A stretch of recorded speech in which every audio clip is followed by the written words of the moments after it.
In today's video, I'm going to show you how to link pages on Webflow. So start by opening up your project in webflow.com. Then next is select the element you want to turn into a link. It could be a text block, button, or image. Then next is click on the gear icon at the top. So here you can choose the type of link. So here you can link this specific element, or in our case, this button, to a URL.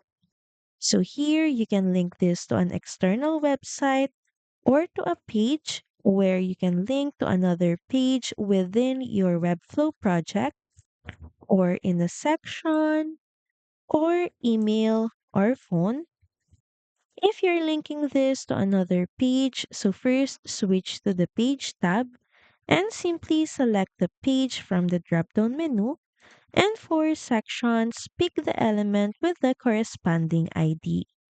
Now, if you basically just want to link this button to another website, all you have to do is paste that website's URL in this text box.